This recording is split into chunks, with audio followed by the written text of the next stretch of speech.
Сәлеметсіздер ме, құрметті оқушылар? Бүгінгі 119 сабақтың тақырыбы мәтін және сөйлем. Бірінші жаттығу: мәтінді түсініп оқы. Біздің бәріміз де мерекені жақсы көреміз. Оған дайындаламыз. Халықтық мерекелер 22 наурыз, 8 наурыз, 16 желтоқсан тәуелсіздік күні, 1 мамыр Қазақстан халқының бірлігі күні, 1 маусым халықаралық балаларды қорғау күні және басқалар. Сонымен бірге кәсіптік мерекелер бар. Жыл сайын әртүрлі мамандық иелері дәрігерлер, мұғалімдер, құрылысшылар, шахтерлер, металлургтер, тағы басқалар да өз мерекелерін тойлайды. Бұл күні мерекелік жиналыс, салтанатты кеш өтеді. Үздік жұмысшыларға, қызметкерлерге атақ және сыйлықтар беріледі. Мәтін мазмұнына сәйкес атты анықта. Біз бұл жерден мерекелер деген атты таңдаймыз. Себебі ол жерде халықтық мерекеде айтылған, және де халықтық емес мемлекеттік мерекелерде баяндалады мәтінде. Сондықтан біз жалпылама мерекелер деп аламыз.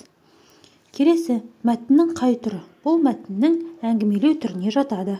Келесі, мәтін бөліктерінің атауын толықтыр. 1. Мерекелік дайындық, 2. халықтық мерекелер, 3. мерекелік марапаттар деп аламыз. Келесі, 2. жаттығу: көп нүктенің орнына бастауыш болатын сөзді тауып жаз. Мен мерекені ұнатамын. Біз мерекеге қызу дайындаламыз. Маған наурыз мерекесі қатты ұнайды. Бұлар жай сөйлемнің қай түрі екенін айт. Бұл жайылма сөйлем болады.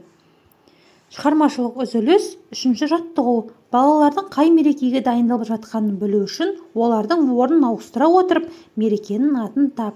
Бұл мерекені сен қалай қарсы аласың әңгімеле. Бұл жерден бізде балалар күні деген мерекенің атауы шығады. Келесі, 4. жаттығу: сөздердің ара-жігін ажыратып мақалды жаз. Бұл жерде бірлік бар жерде тірлік бар деген мақал шығады екен. Құрметті оқушылар, осымен біздің бүгінгі сабағымыз аяқталды. Келесі сабақта жолыққанша аман сау болыңыздар.